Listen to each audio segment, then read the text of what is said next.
ಶ್ರೀ ಗುರುಭ್ಯೋ ನಮಃ. ಇದು ಹರಿಕಥಾಮೃತಸಾರದ ಪ್ರವಚನಮಾಲ.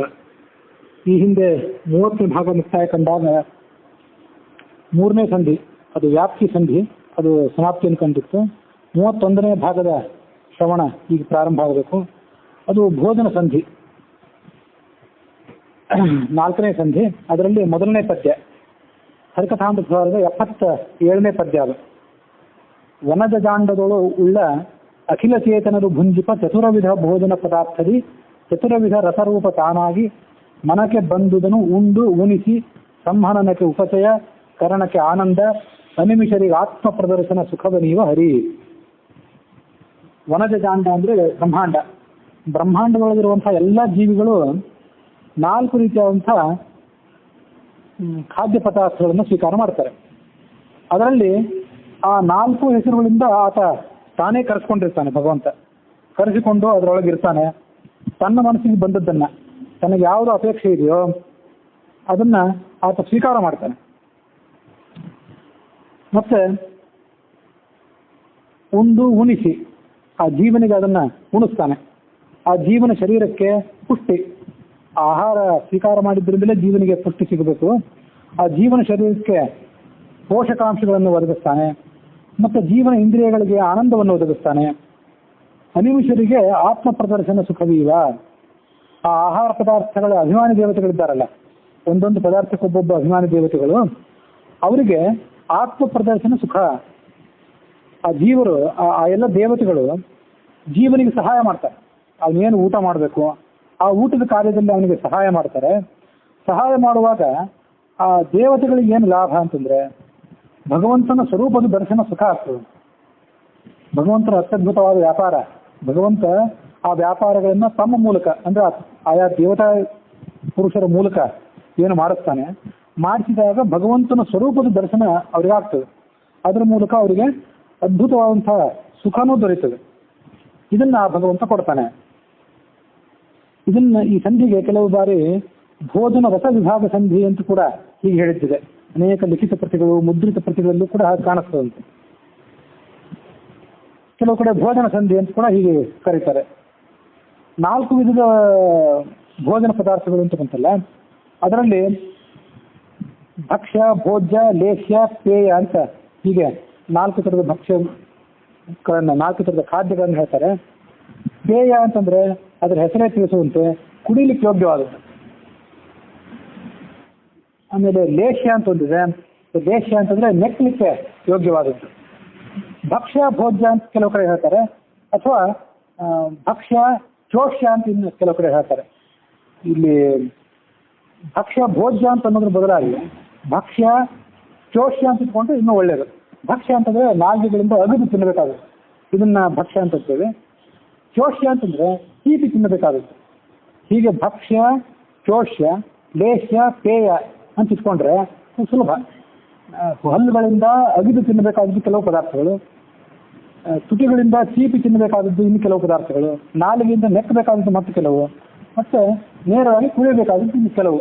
ಹೀಗೆ 4 ಥರದ ಆಹಾರ ಪದಾರ್ಥಗಳನ್ನ ಈ ಜಗತ್ತಿನಲ್ಲಿರುವಂಥ ಬ್ರಹ್ಮಾಂಡದಲ್ಲಿರುವಂಥ ಜೀವಿಗಳೆಲ್ಲ ಭಕ್ಷಣ ಮಾಡ್ತಾರೆ. ಅವ್ರು ಪ್ರಾಣಿಗಳಿರ್ಬೋದು, ಮನುಷ್ಯರಿರ್ಬೋದು, ಮತ್ತಾರೇ ಇರಬಹುದು. ಹೀಗೆ ಆ ಭಗವಂತ ಮಾಡಿಸುವಂಥ ವ್ಯಾಪಾರ ಏನಿದೆ ಅದನ್ನು ತಿಳ್ಕೊಂಡು ಭೋಜನ ಮಾಡಬೇಕು. ಭೋಜನ ಮಾಡಿಕೊಂಡ್ರೆ ಆತ ಜ್ಞಾನಿ ಅಂತ ಅನಿಸ್ತಾನೆ. ಇಲ್ಲವೇ ಇದ್ರೆ ಆ ಭಗವಂತನ ವ್ಯಾಪಾರವನ್ನು ತಿಳಿಯದೆ ತಾವು ಊಟ ಮಾಡ್ತಿದ್ದೇವೆ, ತಮ್ಮ ಹೊಟ್ಟೆ ತುಂಬುತ್ತದೆ ಇದ್ರ ಮೂಲಕ ಅಂತ ಯಾರು ಭ್ರಾಂತಿ ಪಡ್ತಾರೆ ಅವರು ಮೂರ್ಖರು ಅಂತ ಅನ್ಸ್ಕೋತಾರೆ, ಅವಿವೇಕಿಗಳು ಅನ್ಸ್ಕೋತಾರೆ. ಭಗವದ್ಗೀತಾದ 15ನೇ ಅಧ್ಯಾಯ 10ನೇ ಶ್ಲೋಕ ಹಾಗೆ ಹೇಳಿದೆ. ಉತ್ಕ್ರಾಮಂತಂ ಸ್ಥಿತಂ ವಾವಿ ಭುಂಜಾನಂ ವಾ ಗುಣಾನ್ವಿತಂ ವಿಮೂಢ ನಾನು ಪಶ್ಯಂತಿ ಜ್ಞಾನಚಕ್ಷುಷಃ.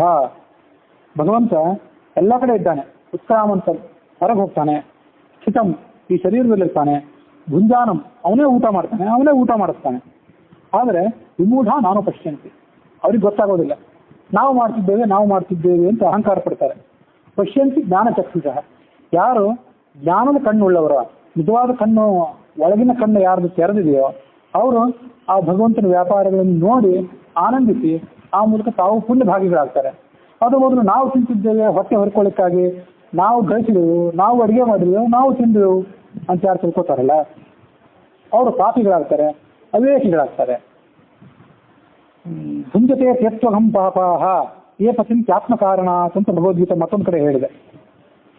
ಏ ಪಚಂತಿ ಆತ್ಮಕಾರಣಾತ್, ತಮ್ಮ ಸಲುವಾಗಿ ಯಾರು ಪಚಂತಿ ಅಡಿಗೆ ಮಾಡ್ತಾರೆ, ತಮ್ಮ ಸಲುವಾಗಿ ಅಡಿಗೆ ಮಾಡಿಕೊಂಡು ತಮ್ಮ ಸಲುವಾಗಿ ಯಾರು ಉಣ್ತಾರೆ ಅವರು ಭುಂಜತೆತು ಅಘಂ, ಪಾಪವನ್ನೇ ತಿಂದಂತೆ, ಅನ್ನ ತಿಂದಂತೆ ಅಲ್ಲ, ಅವರು ಪಾಪವನ್ನೇ ತಿಂದಂತೆ. ಆದರೆ ತಿಂದ ಅನ್ನ ಇದು ಸತ್ವಾಭಿಮಾನಿ ದೇವತೆಗಳ ಅಂತರ್ಯಾಮಿಯಾದಂತಹ ಭಗವಂತನ ಪ್ರೇರಣೆಯಿಂದ ನಡೆದದ್ದು, ಅವನಿಗೆ ಸಲ್ಲಬೇಕಾದದ್ದು ಅಂತ ಯಾರು ತಿಳ್ಕೊತಾರೆ ಅವ್ರು ಮಾತ್ರ ಪುಣ್ಯವನ್ನು ತಿಂದಂತೆ. ಅವರು ಇದನ್ನೆಲ್ಲ ತಿಂದರೂ ಯಾವುದೇ ಬಂಧನಕ್ಕೊಳಗಾಗೋದಿಲ್ಲ.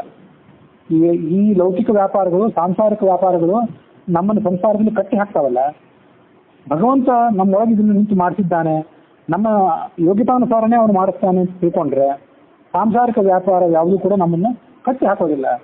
ಆತ ಈ ಸಂಸಾರದಲ್ಲಿ ಬದ್ಧನಾಗಬೇಕಾಗಿಲ್ಲ.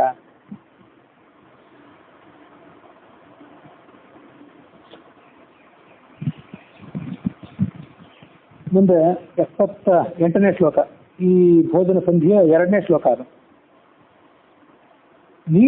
ನೀಡದಂದದಲ್ಲಿಪ್ಪ ಲಿಂಗಕ್ಕೆ ಷೋಡಶಾತ್ಮಕ ರಸ ವಿಭಾಗವ ಮಾಡಿ ಷೋಡಶ ಕಲೆಗಳಿಗೆ ಉಪಚಯಗಳನ್ನು ಕೊಡುತ್ತಾ ಕ್ರೋಢ 72,000 ನಾಡಿಗತ ಒಳಗಿದ್ದಾಡುತ್ತ ಆನಂದಾತ್ಮ ಚರಿಸುವ ಲೋಕದಳು ತಾನು. ಈ ಭಗವಂತ ಏನ್ ಮಾಡ್ತಾನೆ, ಅವನು ತಾನು ನೈವೇದ್ಯವನ್ನು ಸ್ವೀಕಾರ ಮಾಡಿ ನಮಗೇನು ಉಣಿಸ್ತಾನಲ್ಲ, ಅದರಿಂದ ನಮಗೇನೇನು ಉಪಯೋಗ, ನಮ್ಮ ಭೌತ ದೇಹಕ್ಕೆ ಏನು ಉಪಯೋಗ, ಒಳಗಿರುವಂತಹ ಲಿಂಗ ದೇಹಕ್ಕೆ ಮತ್ತೇನು ಉಪಯೋಗ, ಅದನ್ನೆಲ್ಲ ಈ ಶ್ಲೋಕದಲ್ಲಿ ಹೇಳ್ತಾರೆ. ನೀಡದಂತದಲ್ಲಿ ಲಿಪ್ಪ ಲಿಂಗಕ್ಕೆ, ಲಿಂಗ ಅಂದ್ರೆ ಲಿಂಗ ಶರೀರ, ಒಳಗೆ ಮೂಲಭೂತವಾಗಿರುವಂಥದ್ದು ಜೀವನ ಸ್ವರೂಪ ಶರೀರ, ಅದಕ್ಕೆ ಹೊರಗೆ ಲಿಂಗ ಶರೀರ ಇದೆ, ಅದರ ಒಳಗೆ ಅನಿರುದ್ಧ ಶರೀರ ಇದೆ, ಪೂರ್ಣ ಹೊರಗೆ ಕಣ್ಣಿಗೆ ಕಾಣುವಂಥದ್ದು ಏನಿದೆ ಸ್ವರೂಪ ಶರೀರ. ಆ ಲಿಂಗ ಅಂತ ಏನಿದೆಯಲ್ಲ, ಆ ಲಿಂಗ ಹೇಗಿದೆ ಅಂದ್ರೆ ನೀಡದಂದದಲ್ಲಿ, ನೀಡ ಅಂದ್ರೆ ಗೂಡು, ಗೂಡಿನಂತ ಇದೆ. ಗೂಡು ಅಂತ ಯಾಕೆ ಹೇಳ್ತಿದ್ದಾರೆ ಅಂತಂದ್ರೆ ಈ ಜೀವನನ್ನು ಹಕ್ಕಿ ಅಂತ ಹೇಳಿದೆ ಉಪನಿಷತ್ತು. ದ್ವಾಸುಪರ್ಣ ಸವಿದಾಸ ಕಾಯ ಅಂತ ಅನ್ನೋದನ್ನ ವಾದಿರಾಜ ಸ್ವಾಮಿಗಳ ವ್ಯಾಖ್ಯಾನ, ಉಳಿದೆಲ್ಲ ವ್ಯಾಖ್ಯಾನಗಳ ಸಮೇತವಾಗಿ ಹಿಂದೆ ಅನೇಕ ಬಾರಿ ವಿಸ್ತಾರವಾಗಿ ಹೇಳಿದ್ದೆ.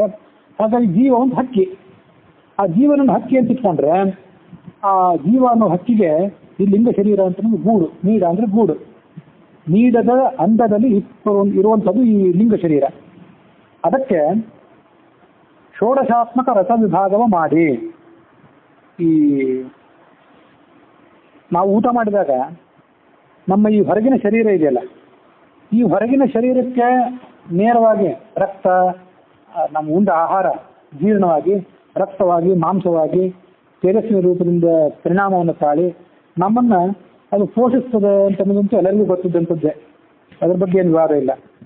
ಆದರೆ ಇದೊಂದು ವಿಷಯ, ಒಳಗಿರುವಂಥ ಲಿಂಗ ದೇಹಕ್ಕೂ ಕೂಡ ನಾವು ಉಣ್ಣುವಂಥ ಆಹಾರದಿಂದ ಸ್ವಲ್ಪ ಪೋಷಣೆ ಸಿಗ್ತದೆ. ಯಾಕೆಂದ್ರೆ ಲಿಂಗ ದೇಹ ಬಂದಿದ್ದೆಲ್ಲಿಂದ, ಲಿಂಗ ದೇಹ ಬಂದದ್ದು ಅನ್ನೋಕ್ಕಿಂತ ಆ ಲಿಂಗ ದೇಹದ ಘಟಕಗಳು ಯಾವುದು ಅಂತಂದ್ರೆ 16 ಕಲೆಗಳಿಂದ ಕೂಡಿರುವಂಥದ್ದು, 16 ಕಲೆಗಳಿಂದ ಹುಟ್ಟಿದ್ದಲ್ಲ, ಕೂಡಿರುವಂಥದ್ದು. ಜೀವನ ಮೂಲ ಸ್ವರೂಪ ಶರೀರ ಏನಿದೆ ಇದಕ್ಕಂತೂ ಉತ್ಪತ್ತಿ ನಾಶ ಯಾವುದೂ ಇಲ್ಲ, ಪಂಚಭೂತಗಳ ಸಂಬಂಧವೇ ಇಲ್ಲ ಅದಕ್ಕೆ, ಪಂಚಭೂತಗಳಿಂದ ಹುಟ್ಟಿದ್ದೂ ಅಲ್ಲ, ಪಂಚಭೂತಗಳ ಅಂಶವೂ ಅದರಲ್ಲಿಲ್ಲ. ಆಗ ಹೊರಗಿರುವಂಥ ಲಿಂಗದೇಹ ಇದೆಯಲ್ಲ, ಈ ಲಿಂಗದೇಹ ಅನಾದಿ ಕಾಲದಿಂದ ಜೀವನಿಗಿರುವಂಥದ್ದು, ಆದರೆ ಒಂದು ಕಾಲಕ್ಕೆ ನಾಶ ಆಗುವಂಥದ್ದು. ಅದು ಪ್ರಾಕೃತ. ಲಿಂಗದೇಹನೂ ಕೂಡ ಪ್ರಕೃತಿಯ ಅಂಶಗಳನ್ನು ಒಳಗೊಂಡದ್ದು. ಕಲಾಸ್ಥ ಪಂಚಭೂತಾನಿ ಜ್ಞಾನ ಕರ್ಮೇಂದ್ರಿಯಾಣಿಕ ಪಂಚ ಮನಸ್ಸೇತಿ ಷೋಡಶೋಕ್ತ ಮನೀಷಿಭಿ. ಲಿಂಗ ಶರೀರದ 16 ಭಾಗಗಳು ಅಂದ್ರೆ ಯಾವುದು, ಅದನ್ನೇ ಭಾಗಗಳು ಅಥವಾ ಕಲಾಗಳು ಅಂತ ಕರೀತಾರೆ. ಅವ್ಯಾವು ಅಂತಂದ್ರೆ ಪಂಚಭೂತಗಳು, ಪೃಥ್ವಿ, ಅಸು, ತೇಜಸ್ಸು, ವಾಯು, ಆಕಾಶ ಅನ್ನುವಂಥ 5 ಮಹಾಭೂತಗಳು, ಪಂಚ ಜ್ಞಾನೇಂದ್ರಿಯಗಳು, ಚಕ್ಷುಸ್ಸು, ಶ್ರೋತ್ರ ಇತ್ಯಾದಿ 5 ಜ್ಞಾನೇಂದ್ರಿಯಗಳು, ಮತ್ತು 5 ಕರ್ಮೇಂದ್ರಿಯಗಳು, ಪಾಣಿ, ಪಾದ, ಪಾಯು, ಉಪಸ್ಥ ಇತ್ಯಾದಿ 5 ಕರ್ಮೇಂದ್ರಿಯಗಳು, ಮತ್ತು ಮನಸ್ಸು. ಒಟ್ಟು 5, 5, 5, 1 ಇದನ್ನ ಕೂಡಿಸಿದ್ರೆ 16 ಆಯ್ತು. ಈ 16 ಕಲೆಗಳಿಂದ ಕೂಡಿದ್ದು ಈ ಲಿಂಗದೇಹ. ಹೀಗೆ ಅದು ಕೂಡ ಪ್ರಕೃತಿಯ ಅಂಶವನ್ನೇ ಒಳಗೊಂಡದ್ದಾದ್ರಿಂದ ಅದಕ್ಕೊಂದಿಷ್ಟು ಪೋಷಣೆ ಬೇಕಲ್ಲ. ಪ್ರಕೃತಿಯಿಂದ ಒಳಗೊಂಡದ್ದೆಲ್ಲವೂ ಕೂಡ ಈ ಜಗತ್ತಿನಲ್ಲಿ, ಅದಕ್ಕೆ ಪ್ರಕೃತಿಯಿಂದ ಮತ್ತೆ ಏನಾದರೂ ಬರಬೇಕು, ಕಾಲಕ್ರಮೇಣ ಪ್ರಕೃತಿಯಿಂದ ಪೋಷಣೆ ಬರಬೇಕು ಅದಕ್ಕೆ. ಅದಿಲ್ಲದೇ ಇದ್ರೆ ಪ್ರಾಕೃತಿಕವಾದಂಥ ವಸ್ತು ಜಗತ್ತಿನಲ್ಲಿ ಯಾವುದೂ ಉಳಿಯೋದಿಲ್ಲ. ನಮ್ಮ ಶರೀರ ಇದು ಮಣ್ಣಿಂದ ಹುಟ್ಟಿದ್ದು, ಪಂಚಮಹಾಭೂತಗಳಿಂದ ಹುಟ್ಟಿದ್ದು. ಇದು ಹೀಗೆ ಇರಲಾರ್ದು. ಇದಕ್ಕೆ ಕಾಲಕ್ರಮೇಣ ಆಹಾರದ ರೂಪದಲ್ಲಿ ಅದೇ ಪ್ರಕೃತಿ ಅಂಶಗಳೇ ಇದಕ್ಕೊಂದು ಸೇರಬೇಕು. ಯಾಕಂದ್ರೆ ಗಾಳಿಯ ಹೊಡೆತಕ್ಕೆ, ಬಿಸಿಲಿನ ಹೊಡೆತಕ್ಕೆ, ಕಾಲದ ಹೊಡೆತಕ್ಕೆ ಶರೀರ ಪ್ರತಿನಿತ್ಯ ತನ್ನ ಕಣಗಳನ್ನು ಕಳ್ಕೊತಿರ್ತದೆ. ಒಂದಷ್ಟು ಭಾಗಗಳು, ಈ ಶರೀರಕ್ಕೆ ಸಂಬಂಧಪಟ್ಟಂತ ಕೆಲವು ಭಾಗಗಳು ಶರೀರದಿಂದ ಹೊರ ಹೋಗ್ತಿರ್ತಾವೆ. ಅದು ಗೊತ್ತಾಗೋದಿಲ್ಲ ಅಷ್ಟೇ ನಮಗೆ. ಯಾವ್ದಾದ್ರು ದೊಡ್ಡ ಗಾಯವೋ ಕೈಯೋ ಕಾಲು ಮುರಿದಾಗ ಗೊತ್ತಾಗ್ತದೆ ಹೊರತು ಪ್ರತಿನಿತ್ಯ ಒಂದಿಷ್ಟು ಕಳ್ಕೋತೇವಲ್ಲ ಅದು ಗೊತ್ತಾಗೋದಿಲ್ಲ. ಆ ಕಳ್ಕೊಂಡದ್ದು ಮತ್ತೆ ಹೊರಗಿಂದ ಬರಬೇಕು. ಎಲ್ಲಿಂದ ಬರಬೇಕು? ಅದೆಲ್ಲ ಅಪ್ರಾಕೃತವಾದ್ದು ಬರೋದಲ್ಲ. ಯಾಕಂದ್ರೆ ಶರೀರ ಪ್ರಾಕೃತ. ಶರೀರ ಪ್ರಾಕೃತ ಆದ್ದರಿಂದ ಆ ಪಂಚಮಹಾಭೂತಗಳಿಂದಲೇ ಅದು ಬರಬೇಕು. ಅದರಂತೆ ಲಿಂಗದೇಹನೂ ಕೂಡ ಪ್ರಾಕೃತವೇ ಆದ್ದರಿಂದ. ಆದರೆ ಪ್ರಕೃತಿಯಿಂದ ಹುಟ್ಟಿದ್ದಲ್ಲ, ಪ್ರಕೃತಿಯ ಅಂಶಗಳನ್ನು ಒಳಗೊಂಡದ್ದು. ಅದಕ್ಕಾಗಿ ಈ ತಗೊಳ್ಳುವಂತಹ ಆಹಾರವನ್ನ, ನಾವು ಸ್ವೀಕಾರ ಮಾಡುವಂತಹ ಆಹಾರವನ್ನು ನಾವು ಸ್ವೀಕಾರ ಮಾಡುವಂತಹ ಆಹಾರವನ್ನು 16 ಭಾಗವಾಗಿ ವಿಂಗಡಣೆ ಮಾಡ್ತಾನೆ ಪರಮಾತ್ಮ. ಆ ಲಿಂಗ ಶರೀರದ 16 ಕಲೆಗಳಿಗೆ ಒಂದೊಂದು ಕಲೆಗಳಿಗೆ ಒಂದೊಂದು ಭಾಗ ಬೇಕು ಕೊಟ್ಟು ಅದರಂತೆ ಲಿಂಗ ಶರೀರವನ್ನು ಕೂಡ ಆತ ದೃಢಪಡಿಸ್ತಾನೆ. ಅದರ ಮೂಲಕವೇ ಲಿಂಗ ಶರೀರ, ಹೊರಗಿನ ಅನಿರುದ್ಧ ಶರೀರ, ಈ ಬಾಹ್ಯ ಶರೀರ ಇವೆಲ್ಲವೂ ಕೂಡ ಆರೋಗ್ಯದಿಂದ ಕೂಡಿಕೊಂಡು ಆ ಜೀವನ ಚಟುವಟಿಕೆಗೆ ಅನುಕೂಲ ಆಗುವಂತೆ ಇರ್ತದೆ.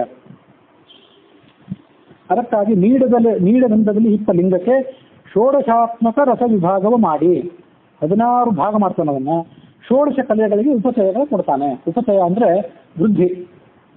ಉಪಚಯಗಳು ಕೊಟ್ಟು ಕ್ರೋಢ ಅಂದ್ರೆ ವರಾಹ ರೀತಿಯಾದಂತಹ ಭಗವಂತ ಇದು ಪ್ರಾಸಕ್ಕಾಗಿ ಹಾಗೆ ಹೇಳ್ತಾರೆ. 72,000 ನಾಡಿಗತ ಶರೀರದಲ್ಲಿ 72,000 ನಾಡಿಗಳಿವೆ. 36,000 ನಾಡಿಗಳು ಬಲಭಾಗದಲ್ಲಿ, ಇನ್ನು 36,000 ನಾಡಿಗಳು ಎಡಭಾಗದಲ್ಲಿ. ಆ 72,000 ನಾಡಿಗಳಲ್ಲಿ ದೇವತೆಗಳಿದ್ದಾರೆ. ಅದರೊಳಗೆ ಈತ ಇದ್ದಾನೆ. ಇದ್ದು ಆತ ಚಲಿಸುವ ಲೋಕದೊಳು ತಾನು ಜಗತ್ತಿನಲ್ಲಿ ಸಂಚಾರ ಮಾಡ್ತಿರ್ತಾನೆ. ಆನಂದಾತ್ಮ. ಅವನಿಗೆ ಇಷ್ಟೆಲ್ಲ ಕಾರ್ಯಗಳನ್ನು ಮಾಡಿದ್ರು ಏನೇ ದುಃಖ ಇಲ್ಲ. ಅನಾಯಾಸವಾಗಿ ಈಗೆಲ್ಲ ಕಾರ್ಯಗಳನ್ನು ಮಾಡಿ ಆತ ಸುಖ ಪಡ್ತಿರ್ತಾನೆ.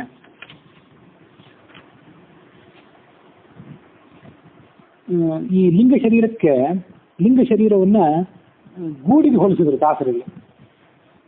ದಾಸರು ಕೊಟ್ಟ ಹೋಲಿಕೆ ಏನಿದೆ, ಇಲ್ಲಿ ಬರುವಂತ ಹೋಲಿಕೆ, ಗೂಡು ಅಂತ ಹೋಲಿಕೆ ಏನಿದೆಯಲ್ಲ, ಇದನ್ನ ದಾಸರೇ ಮುಂದೆ ಕೊಡುವಂತ ಹೋಲಿಕೆಗಳಿಗೆ ಹೊಂದ್ಕೊಂಡು ನೋಡ್ಬೇಕು. ಒಂದು ಗೂಡು ಒಂದು ಬೊಗಸೆ ಆಕಾರದಲ್ಲಿ ಇರ್ತದೆ. ಅದರೊಳಗೆ ಹಕ್ಕಿ ತನ್ನ ಮರಿಗಳನ್ನು ಇಟ್ಟಿರ್ತದೆ. ಆ ಗೂಡು ಎಲ್ಲ ಕಡೆ ಇರೋದಿಲ್ಲ. ಕೆಲವೇ ಗೂಡುಗಳನ್ನು ಬಿಟ್ಟರೆ, ಗೀಜಿಗಿನ ಗೂಡು ಅಂತಂದು ಬಿಟ್ಟರೆ ಉಳಿದ ಗೂಡುಗಳು ಯಾವುದು ಕೂಡ ಮೇಲಿಂದ ಮುಚ್ಕೊಂಡಿರೋದಿಲ್ಲ. ಇಲ್ಲ ಕೆಳಭಾಗದಿಂದ ಮುಚ್ಕೊಂಡಿರ್ತದೆ, ಮೇಲೆಲ್ಲ ತೆರೆದೇ ಇರ್ತದೆ. ಅಲ್ಲಿ ಹಕ್ಕಿ ತನ್ನ ಮರಿಗಳನ್ನು ಇಟ್ಟಿರ್ತದೆ. ನಾನು ನೋಡಿದ ಪ್ರಕಾರ ಗೀಜಿಗಿನ ಗೂಡು ಒಂದು ಮಾತ್ರ ಎಲ್ಲ ಕಡೆಯಿಂದ ಮುಚ್ಕೊಂಡಿರ್ತದೆ, ಒಂದೇ ಕಡೆ ದಾರಿ ಇರ್ತದೆ. ಹಾಗಾಗಿ ನೀಡ ಅಂದ್ರೆ ಗೂಡು ಅಂತ ದಾಸರು ಹೇಳಿದ್ದೇನಿದೆ, ಮುಂದೆ ಹೇಳುವಂತ ಮತ್ತೊಂದು ಮಾತಿಗೆ ನಾವು ಹೊಂದ್ಕೋಬೇಕು. ಅಲ್ಲೇನು ಹೇಳ್ತಾರೆ ದಾಸರು ಅಂತಂದ್ರೆ, ಇದು ಪೂರ್ಣವಾಗಿ ಮುಚ್ಕೊಂಡು ಬಿಡ್ತದೆ. ಶೇಂಗಾ ಬೀಜ ಒಳಗೆ ಸಿಕ್ಕೊಂಡಿರ್ತದಲ್ಲ, ಹೊರಗೊಂದು ತೊಗಟ ಇರ್ತದೆ, ಅಕ್ಕಿ ಇರ್ತದೆ, ಅಕ್ಕಿ ಒಳಗಿರ್ತದೆ, ಮೇಲೆ ಭತ್ತ ಇರ್ತದೆ. ಭತ್ತ ಯಾವತ್ತು ಬಂತು? ಯಾರೋ ಅದನ್ನು ಮಾಡಿದ್ದಲ್ಲ ಭತ್ತವನ್ನು. ಅಕ್ಕಿ ಎಂದಿಂದ ಇದೆಯೋ ಭತ್ತ ಅಂದಿಂದ ಇದೆ. ಶೇಂಗಾ ಬೀಜ ಎಂದಿಂದ ಇದೆಯೋ ಅವತ್ತಿನಿಂದ ಅದರ ಮೇಲಿನ ಚಿಂತೆಯು ಕೂಡ ಇದ್ದೇ ಇದೆ. ಅದಂತೆ ಜೀವನ ಸ್ವರೂಪ ಶರೀರ ಏನಿದೆ ಎಂದಿಂದ ಇದೆ ಅಂದರೆ ಅನಾದಿ ಕಾಲದಿಂದ ಇದೆ. ಅನಾದಿ ಕಾಲದಿಂದ ಲಿಂಗವೂ ಇದೆ.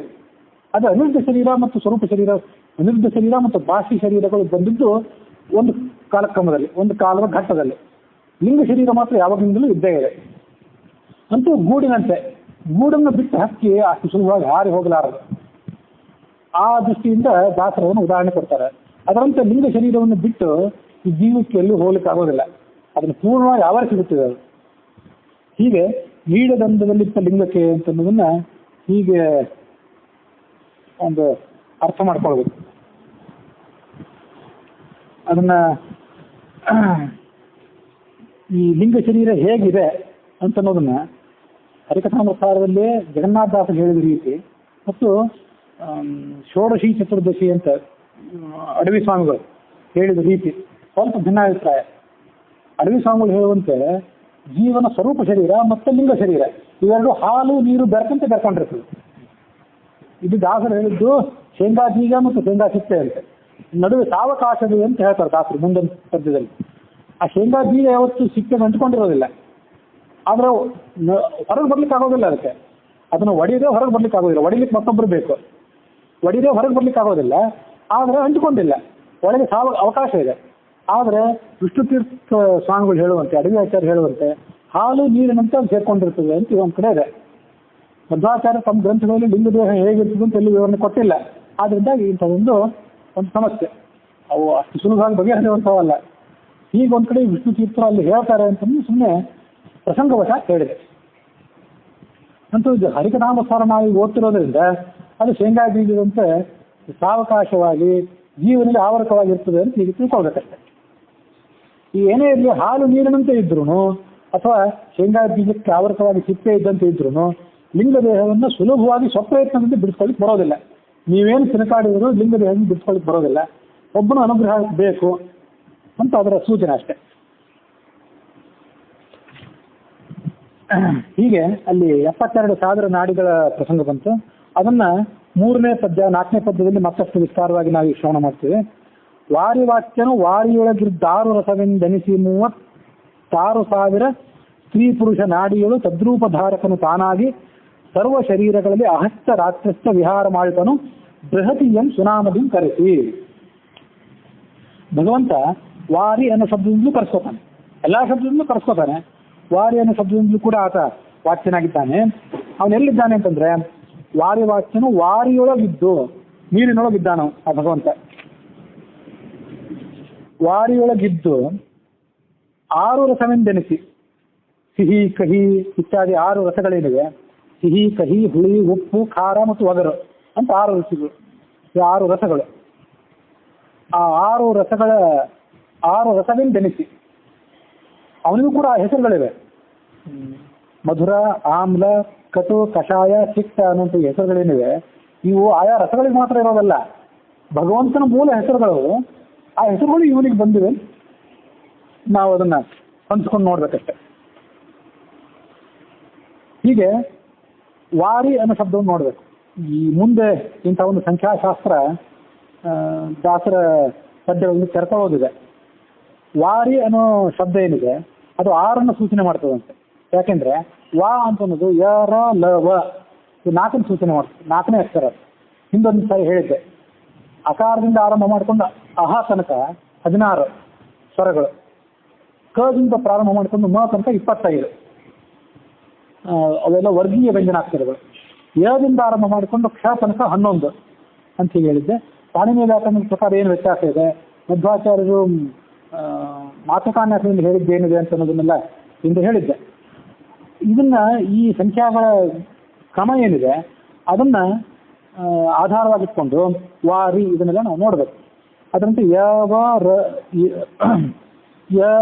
ರ ಲ ವ ಅನ್ನೋದು 4ನೇದು.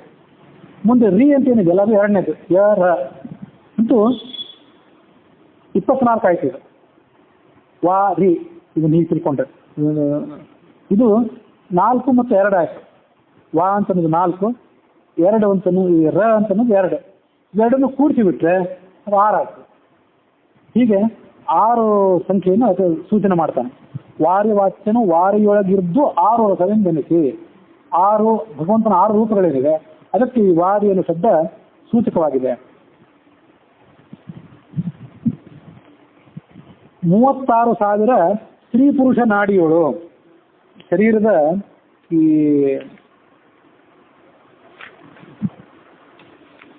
ಬಲಭಾಗದಲ್ಲಿ 36,000 ನಾಡಿಗಳಿವೆ, ಎಡಭಾಗದಲ್ಲಿ ಮತ್ತೆ 36,000 ನಾಡಿಗಳಿವೆ. ಅವು ಸ್ತ್ರೀ ಪುರುಷ ನಾಡಿಗಳು. ಬಲಭಾಗದಲ್ಲಿರುವಂಥವೆಲ್ಲ ಪುರುಷ ನಾಡಿಗಳು, ಎಡಭಾಗದಲ್ಲಿರುವಂಥವೆಲ್ಲ ಸ್ತ್ರೀ ನಾಡಿಗಳು. ಅವುಗಳಲ್ಲಿ ತದ್ರೂಪಧಾರಕನು ತಾನಾಗಿ ಪ್ರತಿಯೊಂದು ನಾಡಿಯಲ್ಲಿ ಕೂಡ ತಾನಿದ್ದಾನೆ. ಹಾಗಾಗಿ ಪ್ರತಿಯೊಂದು ಶರೀರದಲ್ಲೂ ಕೂಡ 36,000 ಸ್ತ್ರೀ ಪುರುಷ ರೂಪಗಳಿವೆ, ಅವು ಭಗವಂತನವೇ. 36,000 ಸ್ತ್ರೀ ರೂಪಗಳಿವೆ, ಅವು ಭಗವಂತನವೇ. ಅವೆರಡು ಪತಿಪತ್ನಿಗಳಂತೆ, ಅವನಿಗೆ ಬೇರೆ ಯಾರು ಪತ್ನಿಗಳು ಬೇಕಾಗಿಲ್ಲ. ಅಲ್ಲೇ ಆತ ಪತಿ ರೂಪದಿಂದ ಸ್ತ್ರೀ ರೂಪದಿಂದ ಆತ ಇದ್ದಾನೆ. ಹೀಗೆ ಒಂದು ಅದ್ಭುತವಾದ ಪ್ರತಿಮಾ ಈ ಶರೀರ ಅಂತಂದ್ರೆ. ನಾವು ಹೊರಗಿನ ಪ್ರತಿಮೆಗಳಲ್ಲಿ ಭಗವಂತನ ಉಪಾಸನೆ ಮಾಡ್ತೇವೆ, ಅದು ಶಾಸ್ತ್ರದ ದೃಷ್ಟಿಯಿಂದ ಕಡ್ಡಾಯವೇ. ನಿಮ್ಮೊಳಗೆ ಇದ್ದಾನೆ 36,000, ಇದಕ್ಕೆ ಪಂಚಾಮೃತ ಮಾಡ್ರಿ ಅಂತ ಯಾರು ಮಾಡಿಸ್ಕೊಳಕ್ ಹೋಗೋದಿಲ್ಲ. ಅಥವಾ ನಾವು ಮಾಡಿದ ಪಂಚಾಮೃತ ನಮ್ಮ ಶರೀರಕ್ಕೆ ನಾವು ಪಂಚಾಮೃತ ಮಾಡ್ಕೊಂಡು ಅದನ್ನು ಕುಡಿಲಿಕ್ಕೂ ಯಾರು ಬರೋದಿಲ್ಲ. ಅದಕ್ಕಾಗಿ ಶುದ್ಧವಾದಂಥ ಲೋಹದ ಪ್ರತಿಮೆಯೋ ಕಲ್ಲಿನ ಪ್ರತಿಮೆಯೋ ಪಂಚಾಮೃತ ಮಾಡಿ ಆ ತೀರ್ಥವನ್ನು ತಗೋತೇವೆ. ಇದು ಪಂಚಾಮೃತ, ತೀರ್ಥ, ಮಂಗಳಾರತಿ ಇತ್ಯಾದಿಗಳಿಗಾಗಿ. ನಮ್ಮೊಳಗೆ 36,000 ಇರ್ತಾನೆ, ನಮ್ಮೊಳಗೆ 72,000 ರೂಪದಿಂದ ಇದ್ದಾನೆ. ನಮ್ಮ ಜೊತೆ ಇರ್ತಾರಲ್ಲ ಸುತ್ತಮುತ್ತಲು ಪತಿ ಪತ್ನಿ ಮಕ್ಕಳು ಇತ್ಯಾದಿ ರೂಪದಿಂದ, ಸ್ತ್ರೀ ಪುರುಷ ಇತ್ಯಾದಿ ರೂಪದಿಂದ, ಅವರಲ್ಲೆಲ್ಲ 72,000 ರೂಪದಿಂದ ಭಗವಂತ ಇದ್ದಾನೆ ಅಂತ ತಿಳ್ಕೊಂಡು ಅವರನ್ನೆಲ್ಲ ಪ್ರತಿಮಾ ಅಂತ ತಿಳ್ಕೊಂಡು ಅವರನ್ನು ಗೌರವಿಸಬೇಕು, ಅವರನ್ನ ಪೂಜಿಸಬೇಕು ಅನ್ನೋ ಕಾರಣಕ್ಕಾಗಿದೆ. ಎಲ್ಲಾ ಪ್ರತಿಮೆಗಳಿಗೂ ಒಂದೇ ಥರದ ಪೂಜಾ ಅಲ್ಲ, ಒಂದೊಂದು ಪ್ರತಿಮೆ ಒಂದೊಂದು ಥರದ ಪೂಜೆ. ಕೆಲವು ಕಡೆ ಮೇಣದ ಪ್ರತಿಮೆಗಳು ಇರ್ತಾವಂತೆ, ಅದಕ್ಕೆಲ್ಲ ಬರೀ ಮಂಗಳಾರತಿ. ಆ ಮೇಣದ ಪ್ರತಿಮೆಗೆ ಯಾರು ಪಂಚಾಮೃತ ಮಾಡೋದಿಲ್ಲ ನಿತ್ಯ. ಎಲ್ಲಿ ಲೋಹದ ಪ್ರತಿಮೆ ಇರ್ತದೋ, ಎಲ್ಲಿ ಕಲ್ಲಿನ ಪ್ರತಿಮೆ ಇರ್ತಾವೋ ಅದಕ್ಕಷ್ಟೇ ಪಂಚಾಮೃತ ಅಭಿಷೇಕ, ತೀರ್ಥ ಇತ್ಯಾದಿ. ಇವು ಭಗವಂತನ 72,000 ರೂಪಗಳಿವೆ. ಬೆನ್ನು ಹುರಿಯೊಳಗೆ ಈ ಮೂಲಾಧಾರದಿಂದ ಶಿರಸ್ಸಿನ ತನಕ ಸುಷುಮ್ನಾ ನಾಡಿ ಅಂತ ಒಂದು ನಾಡಿ ಇದೆ. ಅದು ಪ್ರಧಾನವಾದ ನಾಡಿ. ಎಡಭಾಗದಲ್ಲಿ ಹೊರಟಂಥ ನಾಡಿಗಳು, ಇದರ ಎಡಭಾಗದಲ್ಲಿ ಹೊರಟದ್ದು ಅದು ಒಂದು ಇಡಾ ನಾಡಿ ಅಂತಿದೆ, ಮತ್ತೊಂದು ಬಲಭಾಗದಲ್ಲಿ ಪಿಂಗಳ ನಾಡಿ ಅಂತಿದೆ. ಇವು ಇಡಾ ಪಿಂಗಳ ನಾಡಿಗಳು ಅದರ 2 ಪ್ರಧಾನವಾದಂಥ ಕವಲಗಳು ಅಂತ ಕರೆಸ್ಕೊತವೆ. ಮತ್ತೆ 50 ನಾಡಿಗಳಿವೆ. ಅದಕ್ಕೆ ಸುಷುಮ್ನಾ ನಾಡಿ ಒಂದು ಸೇರ್ಕೊಂಡ್ರೆ 101 ನಾಡಿಗಳು ಪ್ರಧಾನ. ಶತಂ ಚೈಕಾಚ ಹೃದಯಸ್ಯ ನಾಡ್ಯ. ಶತಂ ಈ ಕಡೆ 50 ಆ ಕಡೆ 50, 100 ಚ ಏಕ ಮತ್ತೊಂದು ಸುಷುಮ್ನ, ಇದನ್ನು ಸೇರಿಸ್ಕೊಂಡ್ರೆ ಒಟ್ಟು 101 ನಾಡಿಗಳು ಅಂತ ಹೇಳ್ತಾರೆ. ಮುಂದೆ ಈ ಇಡಾ ನಾಮಕವಾದಂಥ ನಾಡಿಗಳಿವೆ ಅಲ್ಲ, ಅವು 50 ಇವೆ. 50 ಮತ್ತೆ ಕವಲೊಡೆದೇವೆ. ಕವಲೊಡೆದು 36,000 ಆಗಿದೆ. ತಿಂಗಳ ಅಂತ 50 ಏನಿದೆ ಅದು ಮತ್ತೆ ಕವಲೊಡೆದಿದೆ, ಅದು 36,000 ಆಗಿದೆ. ಹೀಗೆ ಇವೆಲ್ಲ ಅತ್ಯಂತ ಸೂಕ್ಷ್ಮವಾದಂಥ ನಾಡಿಗಳು. ಹಾಗೆ ನೋಡಿದರೆ 72,000 ಅಂತ ಅನ್ನೋದು ಒಂದು ಸ್ಥೂಲವಾದ ಸಂಖ್ಯೆ. ಅವು ಮತ್ತಷ್ಟು ಕವಲು ಹೊಡೆದಿವೆ ಅಂತ ಹೀಗೆಲ್ಲ ಹೇಳ್ತಾರೆ. ಸಂತಸಾರದಲ್ಲಿ ಇತ್ಯಾದಿಗಳಲ್ಲಿ ಅದನ್ನು ವರ್ಣನೆ ಮಾಡುತ್ತಿದೆ. 72,000 ನಾಡ್ಯ ಅನ್ಯಾಸ್ತು ಪ್ರಧಾನತಃ. ಹೀಗೆ 72,000 ನಾಡಿಗಳ ಬಗ್ಗೆ ನಾವೇನು ಶ್ರವಣ ಮಾಡಿದ್ವಿ ಅದು ಐತರೇಯ ಉಪನಿಷತ್ತಿನಲ್ಲಿದೆ. ತಾನಾಗಿ ಸರ್ವ ಶರೀರಗಳಲ್ಲಿ, ಎಲ್ಲ ಶರೀರಗಳಲ್ಲಿವೆ. ಅಹಸ್ಯ ರಾತ್ರಿಷ್ಟೇ ವಿಹಾರ ಮಾಡ್ತಾ, ಅವನೇ ಪತ್ನಿ ಆದ್ರಿಂದ ಹಗಲು ರಾತ್ರಿ ಅವನೇ ವಿಹಾರ ಮಾಡ್ತಿರ್ತಾನೆ. ಮಾಡ್ಕೊಂಡು ಬೃಹತಿಯಂ ಸುನಾಮದಿಂ ಕರೆಸಿ, ಅತ್ಯಂತ ಸುಂದರವಾದಂಥ ನಾಮ ಅಂತ ಇದೆ. ಬೃಹತಿ ಅನ್ನೋ ಹೆಸರೇನಿದೆ, ಸ್ತ್ರೀಲಿಂಗ ಶಬ್ದ ಅದು. ಅತ್ಯಂತ ಸುನಾಮ, ಅದು ಬಹಳ ಸುಂದರವಾದಂಥ ನಾಮ. ಆ ನಾಮದಿಂದ ಆತ ಕರೆಸ್ಕೊಂಡಿದ್ದಾನೆ. ಈ ಬೃಹತಿ ಸಹಸ್ರ ಅಂತ ಏನಿದೆ ಅದು ಹಿಂದೊಂದು ಸಾರಿ ಹೇಳಿದ್ದೆ. 1000 ಋಕ್ಕುಗಳಿವೆ, 1000 ಮಂತ್ರಗಳು ಋಗ್ವೇದದಲ್ಲಿ. ಅವು ವಿಷ್ಣು ಸಹಸ್ರನಾಮದ ಒಂದೊಂದು ಶಬ್ದಕ್ಕೆ ಸಂಕೇತ. ವಿಷ್ಣು ಸಹಸ್ರನಾಮದಲ್ಲಿ 1000 ನಾಮಗಳು. ಬೃಹತಿ ಸಹಸ್ರದಲ್ಲಿ, ಋಗ್ವೇದದಲ್ಲಿ ಬರುವಂತಹ ಬೃಹತಿ ಸಹಸ್ರದಲ್ಲಿ 1000 ಮಂತ್ರಗಳಿವೆ. ಆ ಒಂದೊಂದು ಮಂತ್ರ ಒಂದೊಂದು ನಾಮಕ್ಕೆ ಸೂಚಕ.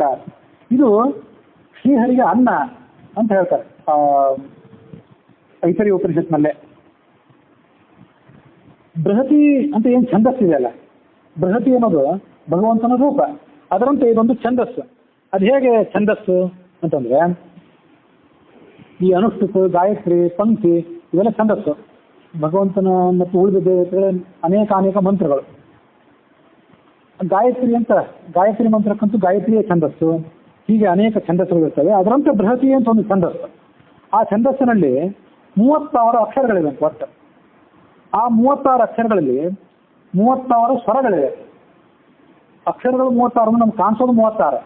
ಒಂದು ಅಕ್ಷರ ಅದು ಒಂದು ಸ್ವರ, ಒಂದು ವ್ಯಂಜನದ ಒಂದು ಸಮಾಗಮ. ಅದರಲ್ಲಿರೋದು ಅವೆರಡು. ಕೇವಲ ಸ್ವರವನ್ನು ನಾವು ಹೆಚ್ಚು ಬಳಕೆ ಮಾಡೋದಿಲ್ಲ, ಕೇವಲ ವ್ಯಂಜನವನ್ನು ಹೆಚ್ಚು ಬಳಕೆ ಮಾಡೋದಿಲ್ಲ. 36,000 ವ್ಯಂಜನಗಳಿವೆ, 36 ವ್ಯಂಜನಗಳಿವೆ, 36 ಸ್ವರಗಳಿವೆ.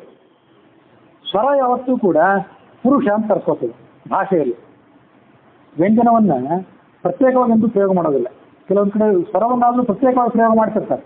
ಅನಂತ ಇತ್ಯಾದಿ ಕಡೆಗಳಲ್ಲಿ ಅನಂತ, ಅಜ, ಆನಂದ ಪ್ರಾರಂಭ ಆಗ್ತದೆ. ವ್ಯಂಜನವನ್ನು ಪ್ರತ್ಯೇಕವಾಗಿ ಪ್ರಯೋಗ ಮಾಡೋದಿಲ್ಲವೇ ಇಲ್ಲ. ಹಾಗೆ ಆ ವ್ಯಂಜನಗಳೆಲ್ಲವೂ ಕೂಡ ಸ್ತ್ರೀ ಅಂತ ಕರ್ಕೋತವೆ, ಸ್ತ್ರೀ ಅಕ್ಷರಗಳು. ಸ್ವರಗಳೆಲ್ಲವೂ ಕೂಡ ಪುರುಷಾಕ್ಷರಗಳು. ಹೀಗೆ 36 ಅಕ್ಷರಗಳು ಅಂತಂದ್ರೆ ಅವು 72 ಅಕ್ಷರಗಳು ಆಗ್ತವೆ. ಒಂದು ಕಡೆ ಸ್ವರ, ಒಂದು ಕಡೆ ವ್ಯಂಜನ ಅನ್ನೋ ದೃಷ್ಟಿಯಿಂದ. ಈ ಸ್ವರಗತವಾದಂತಹ ಪುರುಷ ರೂಪಗಳೇನಿವೆಯಲ್ಲ, ಇವೆಲ್ಲ ಹಗಲಿಗೆ ನಿಯಾಮಕ.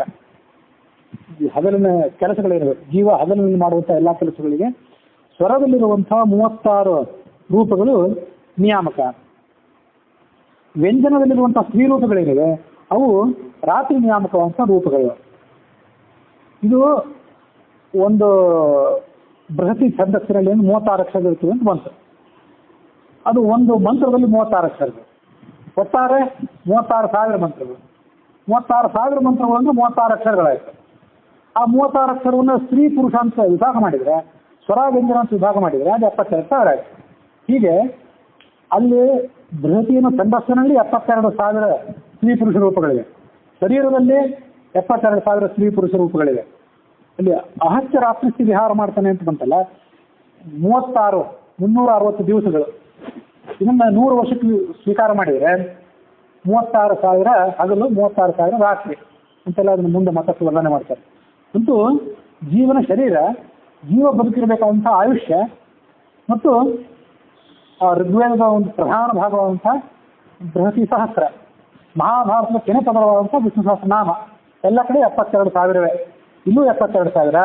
ಮನುಷ್ಯ ಬದುಕಿರುವಂತಹ ಆಯುಷ್ಯದಲ್ಲಿ 72,000, ಮತ್ತೆ ಋಗ್ವೇದದ ಕೆನೆ ಪದರವಾದಂತಹ ಬೃಹತಿ ಸಹಸ್ರದಲ್ಲಿ 72,000, ಮಹಾಭಾರತದ ಕೆನೆ ಪದರವಾದಂತಹ ವಿಷ್ಣು ಸಹಸ್ರನಾಮದಲ್ಲಿ 72,000. ಹೀಗೆಲ್ಲ ಕಡೆ 72,000 ಸ್ತ್ರೀ ಪುರುಷ ರೂಪಗಳು. ಇದಕ್ಕೆ ಸಂಬಂಧಪಟ್ಟಂತೆ ಐತರೇಯ ಉಪನಿಷತ್ತು ಏನು ಹೇಳಿದೆ ಅಂತ ಅನ್ನೋದನ್ನು ಕೂಡ ಒಂದಿಷ್ಟು ಶ್ರವಣ ಮಾಡಬೇಕು. ಐತರೇಯ ಉಪನಿಷತ್ತು ಬೃಹತಿ ಸಹಸ್ರ, ಇದು ಅದರ ಇತಿಹಾಸ, ಬೃಹತಿ ಸಹಸ್ರ ಎಲ್ಲಿಂದ ಹೊರಟಿತು ಅದರ ಇತಿಹಾಸವನ್ನು ಕೂಡ ನಾವು ಒಂದಿಷ್ಟು ಬಾರಿ ಶ್ರವಣ ಮಾಡಬೇಕು. ಬೃಹತಿ ಅಂದ್ರೆ ಏನರ್ಥ, ಅದನ್ನು ಕಂಡುಕೊಂಡಂಥ ಮುನಿಗಳು ಯಾರು? ವಿಶ್ವಾಮಿತ್ರನೇ ಅದನ್ನು ಕಂಡುಕೊಂಡಿದ್ದು. ಗಾಯತ್ರಿಯನ್ನು ಕಂಡುಕೊಂಡಂಥ ವಿಶ್ವಾಮಿತ್ರ ಏನಿದ್ದಾನೆ ಆತನೇ ಇದನ್ನು ಕಂಡುಕೊಂಡದ್ದು. ಅದನ್ನ ಐತರೇಯ ಉಪನಿಷತ್ತಿಗೆ ಹೊಂದಿಸಿಕೊಂಡು ಒಂದಿಷ್ಟು ಶ್ರವಣ ಮಾಡಬೇಕು. ವಿಶ್ವಾಮಿತ್ರಂ ಶೇತದಃ ಶಂಸಿಷ್ಯಂತಂ ಇಂದ್ರ ಉಪನಿಷಸಾದ ಸಹ ಅನ್ನಂ ಇತ್ಯಭಿವ್ಯಾಹೃತ್ಯ ಬೃಹತಿ ಸಹಸ್ರಂ ಶಶಂಸ ತೇನ ಇಂದ್ರಸ್ಯ ಪ್ರಿಯಂ ಧಾಮ ಉಪೇಯಾಯ.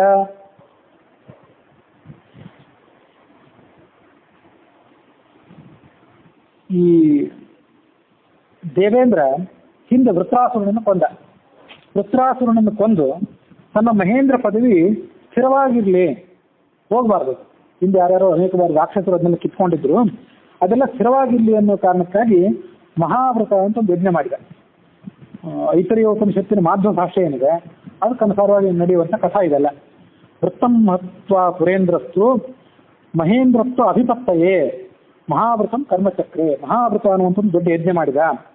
ಆ ಯಜ್ಞದಲ್ಲಿ ವಿಶ್ವಾಮಿತ್ರ ಹೋತೃ ಅನ್ನುವಂಥ ಕರ್ಮವನ್ನು ಮಾಡಿದ. ಹೋತ, ಉದ್ಗಾತ, ಅಧ್ವರ್ಯು ಅಂತ ಹೀಗೆಲ್ಲ ಇರ್ತಾರೆ. ವಿಶ್ವಾಮಿತ್ರ ಹೋತೃವಾದ, ಭೃಗು ಋಷಿ ಅಧ್ವರ್ಯುವಾದ, ಚತುರ್ಮುಖ ಬ್ರಹ್ಮ ಸ್ವಯಂ ಬ್ರಹ್ಮನಾದ.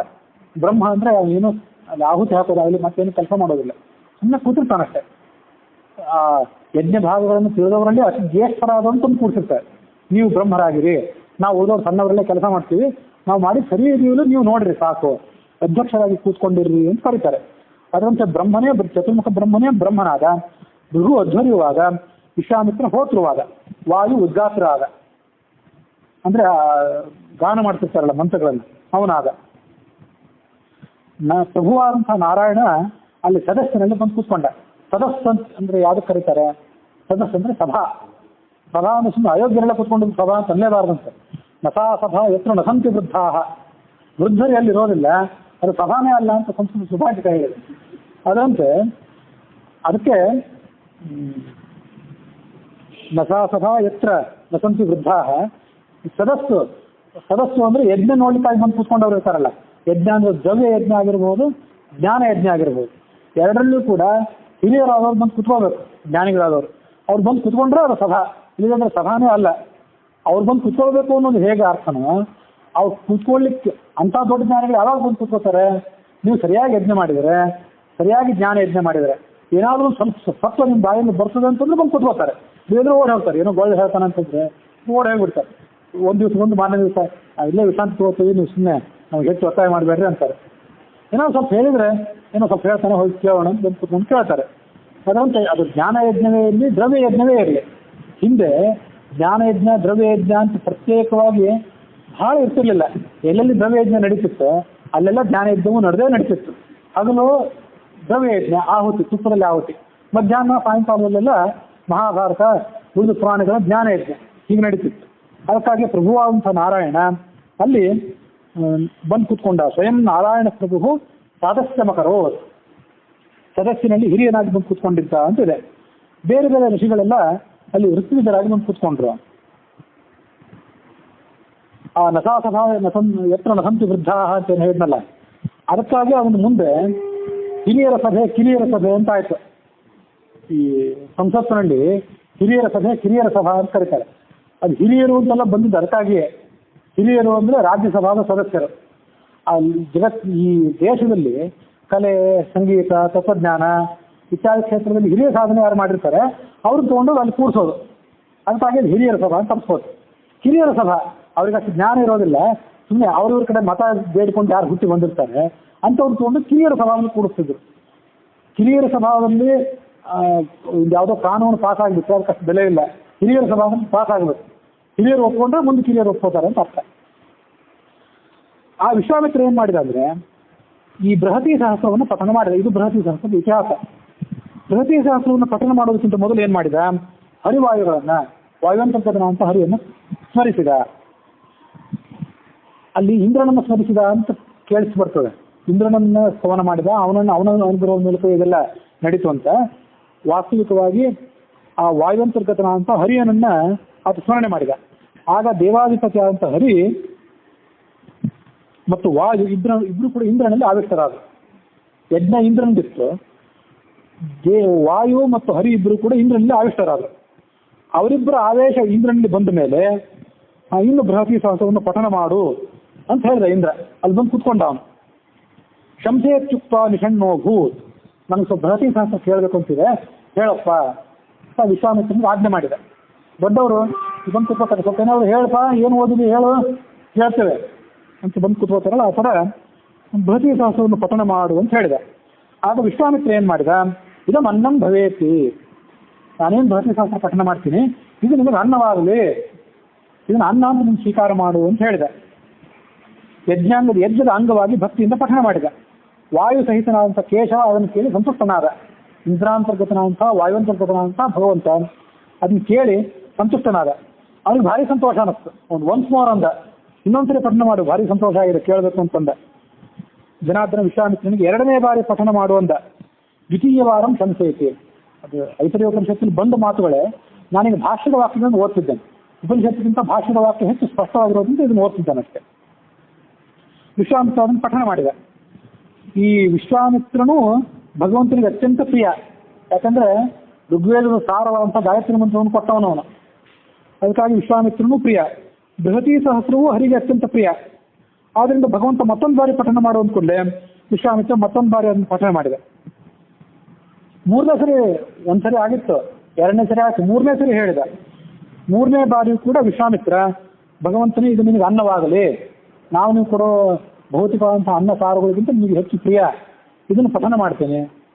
ಆ ಪಠನ ಮಾಡುವಾಗ ಅರ್ಥ ಸಮೇತ ವ್ಯಾಖ್ಯಾನವೂ ಮಾಡಿದ್ದಿರಬೇಕು. ಅದನ್ನೆಲ್ಲ ಕೇಳಿ ಆ ಭಗವಂತನಿಗೆ ಮತ್ತಷ್ಟು ಪ್ರೀತಿ ಆಯಿತು. ವರವನ್ನು ಕೊಡ್ತೇನೆ ಅಂತ ಹೇಳಿದ ಆ ವಿಶ್ವಾಮಿತ್ರನಿಗೆ ಅವನು. ಆ ಮೊದಲನೇ ಸರಿ ಸಂತುಷ್ಟನಾದಂಥ ಭಗವಂತ ತನ್ನ ಸಾಲೋಕ್ಯ ಪದವಿ ಆ ವಿಶ್ವಾಮಿತ್ರನಿಗೆ ಕೊಡಬೇಕು ಅಂತ ಅಪೇಕ್ಷೆ ಪಟ್ಟಿದ್ದ. ಅದಕ್ಕೆ ಬೇಕಾದ ಅನುಗ್ರಹ ಕೊಟ್ಟ. 2ನೇ ಬಾರಿ ಸಂತುಷ್ಟನಾಗಿ ಇನ್ನೊಂದ್ಸರಿ ಪಠನ ಮಾಡು ಅಂತ ಹೇಳಿದ್ನಲ್ಲ, ಆಗ ನಾರಾಯಣ ಪುರಪ್ರಾಪ್ತಿಗೆ ಬೇಕಾದಂಥ ಅನುಗ್ರಹವನ್ನು ಮಾಡಿದ. 3ನೇ ಬಾರಿಗೆ ಅಧಿಕ ಸಾಮೀಪ್ಯಕ್ಕೆ, ನಮ್ಮ ಊರಲ್ಲಿ ಎಲ್ಲೋ ಅಲ್ಲಿ ನಿಮ್ಗೆ ಬೇಕಾದವ್ರನ್ನ ಕರ್ಸ್ಕೋತೀರಿ ನಿಮ್ಮ ಊರಿಗೆ, ನಿಮ್ಮಲ್ಲಿ ಏನಾದರೂ ಒಂದು ಮಂಗಳ ಕಾರ್ಯ ಇದ್ದರೆ. ಕೆಲವ್ರನ್ನೆಲ್ಲ ಅಲ್ಲೊಂದು ಬಿಡಾರ ಅಲ್ಲೆಲ್ಲ ಹೋಗಿ ಇಳ್ಕೊಳ್ರಿ ಇರ್ತೀವಿ. ತೀರಾ ಅರ್ಥ ಆದ್ರೆ ನಮ್ಮನೆಗೆ ಬಂದ್ರಿ ನೀವು, ಅಲ್ಲೆಲ್ಲ ಬೇರೆ ಕಡೆ ಬೇಡ, ಅಲ್ಲಿ ಹೆಚ್ಚು ವ್ಯವಸ್ಥೆ ನಿಮ್ಗೆ ಆಗಲಿಕ್ಕಿಲ್ಲ, ನಮ್ಮಲ್ಲೇ ಬಂದ್ರಿ ಅಂತೀವಿ. ನಿಮ್ಮ ಮನೆಗೆ ಕರೆದು ಅಲ್ಲೇ ವ್ಯವಸ್ಥೆ ಮಾಡ್ತೀರಿ. ಅದರಿಂದ ಅಂತಃಪುರ ಪ್ರಾಪ್ತಿಗೆ ಬೇಕಾದ ಅನುಗ್ರಹವನ್ನು 3ನೇ ಸರಿ ಕೊಟ್ಟ. ತನ್ನ ಸಮೀಪಕ್ಕೆ ಕರ್ಕೊಂಡು 3ನೇ ಸರಿ ಕೊಟ್ಟ. ಇಷ್ಟಾದರೂ ಮತ್ತು ವರ ಕೊಡ್ತೇನೆ ಅನ್ನಂತ. ವರಂ ದದಾಮಿ ಇತ್ಯುಕ್ತ ಸಹ ಮುನಿ ಪ್ರಾಹ ಜನಾರ್ದನಂ. ಆಗ ಋಷಿ ಏನಂದ, ನನಗೆ ಮೋಕ್ಷದಲ್ಲಿ ಇನ್ನೂ ಹೆಚ್ಚಿನ ಆನಂದ ಬೇಕು, ನಿನ್ನ ಸಮೀಪಕ್ಕೆ ಬಂದು ಅಲ್ಲಿ ಹೆಚ್ಚಿನ ಆನಂದ ಉದ್ರೇಕ ಆಗಬೇಕು ನನಗೆ. ಅದಕ್ಕಾಗಿ ಆನಂದಾತಿಶಯವನ್ನು ಬಯಸಿ ನಿನ್ನನ್ನು ಚೆನ್ನಾಗಿ ತಿಳ್ಕೋಬೇಕು ನಾನು. ಆನಂದಾತಿಶಯ ಸುಮ್ಮನೆ ಸಿಕ್ಬಿಡೋದಿಲ್ಲ. ಭಗವಂತನ ಹೆಚ್ಚು ತಿಳ್ಕೊಂಡಾಗಲೇ ಆನಂದದ ಅತಿಶಯ. ಹಾಗಾಗಿ ನಿನ್ನನ್ನು ತಿಳ್ಕೋತೀನಿ ಅಂತ ಜನಾರ್ದನಲ್ಲಿ ವರವನ್ನು ಕೇಳಿದ. ಆಗ ವಾಯು ಸಮೇತನಾಗಿ ಇಂದ್ರನಲ್ಲಿದ್ದಂತಹ ಭಗವಂತ ಆ ತನ್ನನ್ನ ಆ ವಿಶ್ವಾಮಿತ್ರನಿಗೆ ಹೆಚ್ಚಾಗಿ ಉಪದೇಶ ಮಾಡಿದಂತೆ ಮತ್ತಷ್ಟು. ನಾನು ಒಬ್ಬನೇ ಸಕಲ ಶಬ್ದ ಪ್ರತಿಪಾದ್ಯ, ಇದನ್ನು ತಿಳ್ಕೊಳ್ಳೋದೇ ಮುಕ್ತಿಯಲ್ಲಿ ಹೆಚ್ಚಿನ ಆನಂದ ದೊರೆಯಲಿಕ್ಕೆ ಕಾರಣ. ಇದನ್ನು ತಿಳ್ಕೊಳ್ಳೋದೇ ಇದ್ರೆ ಹೆಚ್ಚಿನ ಆನಂದವು ಕೂಡ ದೊರೆಯೋದಿಲ್ಲ. ಸರ್ವನಾಮಃ ಮಸ್ಮೇಕ ಇತಿ ಜ್ಞಾನಂ ಮಮೋತ್ತಮಂ ಯಸ್ಮಾತ್ ಸರ್ವಗುಣತ್ವಂ ಸ್ಯಾತ್ ಸರ್ವನಾಮತ್ವ ಏವತೋ. ಭಗವಂತ ಸಕಲ ಶಬ್ದ ವಾಕ್ಯ ಅಂತ ಆದ್ರೆ ಅವನು ಸಕಲ ಗುಣ ಪರಿಪೂರ್ಣನು ಕೂಡ ಆಗ್ತಾನೆ. ಸಕಲ ಶಬ್ದಗಳು ಕೂಡ ಭಗವಂತನ ಪ್ರತಿಪಾದನೆ ಮಾಡ್ತೀವಿ ಅಂದ್ರೆ ಏನರ್ಥ? ಆಯಾ ಒಂದೊಂದು ಶಬ್ದ ಏನೇನು ಗುಣವನ್ನು ಹೇಳ್ತದೋ ಆ ಗುಣವೂ ಕೂಡ ಭಗವಂತನಿದೆ ಅಂತ ಅರ್ಥ. ನಾವ್ಯಾಕೆ ಸರ್ವ ಶಬ್ದ ವಾಕ್ಯರಾಗಿಲ್ಲ ಅಂದ್ರೆ ಎಲ್ಲ ಗುಣಗಳು ನಮ್ಮಲ್ಲಿಲ್ಲ, ಹಾಗಾಗಿ ಎಲ್ಲ ಶಬ್ದಗಳು ಕೂಡ ನಮ್ಮನ್ನು ಹೇಳೋದಿಲ್ಲ. ಒಂದು ಗಡಿಗೆ, ಒಂದು ಬಟ್ಟೆ, ಒಂದು ಆಕಾಶ ಎಲ್ಲ ಕಡೆ ಹೊಳೆಯುವಂಥದ್ದು, ಎಲ್ಲ ಕಡೆ ಬೆಳಗುವಂಥದ್ದು ಅಂತ ಅರ್ಥ. ಗೋವು, ವೃಷಭ, ವರಾಹ ಎಲ್ಲ ಶಬ್ದನೂ ಭಗವಂತನ ಯಾಕೆ ಹೇಳ್ತದೆ ಅಂದ್ರೆ ಸಂಸ್ಕೃತ ಪ್ರತಿಯೊಂದು ಶಬ್ದವೂ ಕೂಡ ಒಂದು ಗುಣವನ್ನು ಹೇಳ್ತದೆ, ಸುಮ್ಮನೆ ಏನೋ ಆಕಸ್ಮಿಕವಾಗಿ ಇಟ್ಟ ಹೆಸರಲ್ಲ ಅದು. ಅದಕ್ಕಾಗಿ ಎಲ್ಲ ಶಬ್ದಗಳು ಕೂಡ ಒಂದೊಂದು ಗುಣವನ್ನು ಹೇಳ್ತಾವಾದ್ರಿಂದ ಆ ಎಲ್ಲ ಗುಣಗಳು ಕೂಡ ಭಗವಂತನಲ್ಲಿವೆ. ಆದ್ರಿಂದ ಎಲ್ಲ ಶಬ್ದದಿಂದ ಆತ ವಾಕ್ಯ. ಹಾಗಾಗಿ ಸಕಲ ಶಬ್ದ ವಾಕ್ಯತ್ವ, ಸಕಲ ಗುಣ ಪರಿಪೂರ್ಣತ್ವ ಇವೆಲ್ಲ ಒಂದೇ ನಾಣ್ಯದ ಎರಡು ಮುಖ ಇದ್ದಂತೆ, ಪ್ರತ್ಯೇಕವಾಗಿಲ್ಲ ಅವು. ಅವನು ದೋಷರಹಿತ, ವಸ್ತು, ಚೇತನ ಮೊದಲಾದಂಥ ಎಲ್ಲ ಶಬ್ದಗಳು ಕೂಡ ಆತನನ್ನೇ ಹೇಳ್ತವೆ. ಯಾಕೆಂದ್ರೆ ಅವನು ಸಕಲ ಗುಣ ಪರಿಪೂರ್ಣನಾಗಿದ್ದಾನೆ. ಧನಿಕ ಅಂತಿದೆ. ಧನಿಕ ಶಬ್ದ ಮಹಾಶ್ರೀಮಂತನನ್ನು ಹೇಳ್ತದೆ. ಈ ಜಗತ್ತಿನಲ್ಲಿರುವಂಥ ಎಲ್ಲ ಸಂಪತ್ತಿಗೂ ಕೂಡ ಪ್ರಧಾನ ಅಧಿಪತಿ ಅವನೇ ಆದ್ರಿಂದ ಅವನೇ ಧನಿಕ. ಜ್ಞಾನಿಯನ್ನು ಹೇಳ್ತಾರೆ. ನಮ್ಮಂಥದ್ದು ಯಾರೋ ಸಾಮಾನ್ಯ ಜ್ಞಾನಿ ಅಂತ ಹೇಳಿಬಿಟ್ರೆ ಸ್ವಲ್ಪ ಏನೋ ಓದಿ ಬಂದಿದ್ದಾನೆ, ಈಗೇನೋ ಸ್ವಲ್ಪ ಹೇಳ್ತಾನೆ ಅಂತ ಅರ್ಥ ಅಷ್ಟೇ. ಅದಕ್ಕೆ ಹೇಳೋರು ಕೂಡ ಜ್ಞಾನಿ ಪಂಡಿತ ಅಂತ ಹೊಗಳೋರಿಗೂ ಕೂಡ ಜಗತ್ತಿನನ್ನು ನಿಮ್ಮನ್ನು ಬಿಟ್ಟು ಇನ್ಯಾರೂ ಜ್ಞಾನಿಗಳಿಲ್ಲ ಅಂತ ಅಭಿಪ್ರಾಯ ಹೇಳೋರಿಗೆ ಇರೋದಿಲ್ಲ, ಹೊಗಳೋರಿಗೆ ಇರೋದಿಲ್ಲ, ಹೊಳಸ್ಕೊಂಡವ್ರಿಗೆ ಮತ್ತೇನಿರ್ತದೆ. ಅದನ್ನು ನಿಜವಾಗಿಯೂ ಜ್ಞಾನಿಯನ್ನು ಶಬ್ದವಾಕ್ಯ, ಪೂರ್ಣವಾಗಿ ವಾಕ್ಯ ಅಂದ್ರೆ ಅವನೇ. ವಸ್ತು ಅಂದ್ರೆ ವಾಸ ಮಾಡುವವರಲ್ಲಿ ಪ್ರಧಾನ. ಈಶಾ ವಾಸ್ತವಿದಂ ಸರ್ವಂ. ನಾವು ವಾಸ ಮಾಡ್ತೇವೆ, ಇಲ್ಲಿ ಈ ಮನೆಯೊಳಗೆ ವಾಸ ಮಾಡ್ತೀವಿ. ಇಲ್ಲಿಂದ ಎದ್ದು ಹೋಗ್ತೀವೋ ಗೊತ್ತಿಲ್ಲ, ನಾವೇದಿಂದ ಎದ್ದು ಹೋಗ್ತೀವೋ ಗೊತ್ತಿಲ್ಲ. ಯಾಕಂದ್ರೆ ಇಲ್ಲಿ ಬೇಡ ನಾವು ಇನ್ನೊಂದು ಕಡೆ ಹೋಗಿಬಿಡ್ತೀವಿ, ನಾವೇ ಹೋಗಿಬಿಡ್ತೀವಿ. ಕೆಲವೊಂದು ಕಡೆ ಇಲ್ಲಿ ಇರಬೇಕು ಅಂತ ನಮಗೆ ಅಪೇಕ್ಷೆ ಇದ್ರು ಉಳಿದವ್ರು ಇರ್ಲಿಕ್ಕೆ ಬಿಡ್ಬೇಕಲ್ಲ, ಯಾಕೆ ಎದ್ದು ಹೋಗ್ರಿ ಅಂದ್ರೆ ಎದ್ದು ಹೋಗಲೇಬೇಕು. ಸ್ವಂತ ಮನೆಯಂದು ಕೂಡ ಇಲ್ಲಿ ಇರ್ತೀವಿ ಅಂತ ಖಾತ್ರಿ ಇಲ್ಲ. ಅದರಂತೆ ವಸತೀತಿ ವಸ್ತು, ಜಗತ್ತಿನಲ್ಲಿ ಅನಾದಿ ಕಾಲದಿಂದ ಅನಂತ ಕಾಲದವರೆಗೂ ಯಾರ ಹತೋಟಿಗೂ ಒಳಪಡದೆ ವಾಸ ಮಾಡ್ಕೊಂಡಿದ್ದವನು ಅಂದ್ರೆ ಅವನೇ. ಅದಕ್ಕಾಗಿ ಆತ ವಸ್ತು. ಚೇತನ ಅಂದ್ರೆ ಪರಮಚೇತನ. ನಿತ್ಯೋ ನಿತ್ಯಾನಾಂ ಚೇತನ ಚೇತನಾನಾಂ ಅಂತ ಉಪನಿಷತ್ತೇ ಹೇಳಿದೆ. ಮಹಾಚೇತನ ಅಂದ್ರೆ ಆತ. ಅವನಲ್ಲಿ ಈ ಎಲ್ಲ ಶಬ್ದಗಳು ಕೂಡ ಅವನನ್ನು ಪ್ರತಿಪಾದನೆ ಮಾಡ್ತೀವಿ ಅಂತ ಈಗ ತಿಳ್ಕೊಳ್ಬೇಕು. ಹರಿವಾಯುಗಳಿಗೆ ಅದು ಬಹಳ ಪ್ರೀತಿಕರವಾದದ್ದು. ಈ ಬೃಹತಿ ಸಹಸ್ರ ಅಂತ ಅನ್ಯ ದೇವತಾ ವಿಷಯತ್ವೇನ ಪ್ರತೀಯಮಾನ ಅಪಿ ಋತೋ ಭಗವದ್ವಿಷಯ ಏವ ಮುಖ್ಯತಃ ತದನಂತರಂ ವಾಯು ವಿಷಯಾಶ್ಚ ತಸ್ಮಾತ್ ಬೃಹತಿ ಸಹಸ್ರಂ ಸರ್ವಂ ಮುಖ್ಯತೋ ನಾರಾಯಣಸ್ಯಾನ್ನಂ ತದಾಜ್ಞೆಯ ವಾಯೋಶ್ಚ. ಮೇಲ್ನೋಟಕ್ಕೆ ಬೃಹತಿ ಸಹಸ್ರ ನೋಡಿಬಿಟ್ರೆ ಅದು ಬೇರೆ ಯಾವುದೋ ದೇವತೆಯನ್ನು ಸ್ತೋತ್ರ ಮಾಡ್ತಿದೆಯೇನೋ ಅಂತ ಅನ್ನಿಸ್ತದೆ. ಆದ್ರೂ ಮುಖ್ಯವಾಗದು ಭಗವಂತಂದೇ ಸ್ತೋತ್ರ. ಭಗವಂತನ ನಂತರ ಅದು ಲಕ್ಷ್ಮೀ ಸ್ತೋತ್ರ, ಅದರ ನಂತರ ಅದು ಅದು ವಾಯುವಿನ ಸ್ತೋತ್ರ. ಆದ್ರಿಂದ ಬೃಹತಿ ಸಹಸ್ರದ ಎಲ್ಲ ಮಂತ್ರಗಳು ಕೂಡ ನಾರಾಯಣನಿಗೆ ಅನ್ನ. ನಾರಾಯಣನಿಗೆ ಅನ್ನ ಆದ್ರಿಂದ ಲಕ್ಷ್ಮೀ ದೇವಿಗೂ ಅನ್ನ, ಮತ್ತೆ ಆ ನಾರಾಯಣನ ಆಜ್ಞೆಗೆ ಅನುಸಾರವಾಗಿ ವಾಯುದೇವಿಗೂ ಕೂಡ ಅದು ಅನ್ನ. ಆದ್ರಿಂದಲೇ ಇದರ ಪಠಣದಿಂದ ತದಾಜ್ಞೆಯ ವಾಯುಶ್ಚ ತಸ್ಮಾತ್ ತತ್ಸಂಸನೇನ ಭಗವಾನ್ ವಾಯುಶ್ಚ ಅತಿ ಪ್ರೀಯತೆ. ಬೃಹತಿ ಸಹಸ್ರವನ್ನು ಪಠಣ ಮಾಡಿದರೆ ವಾಯು ಮತ್ತು ವಾಯು ಅಂತಕ್ಕಂಥ ಭಗವಂತ ಇಬ್ಬರು ಕೂಡ ಪ್ರೀತರಾಗ್ತಾರೆ. ಇತಿ ದರ್ಶಯತಿ ವಿಶ್ವಾಮಿತ್ರಂ ಹಿ ಏತದಹ ಸಂಶಿಷ್ಯಂತೆ ನಿತ್ಯಾದಿನ. ಅದಕ್ಕಾಗಿಯೇ ಇಂದ್ರ ಅಂತಕ್ಕಂಥ ವಾಯು ಅಂತಕ್ಕಂಥ ಭಗವಂತ ಮತ್ತೆ ಹೇಳು ಅಂತ 3 ಸರಿ ಅವನು ಹೇಳ್ಕೊಂಡ.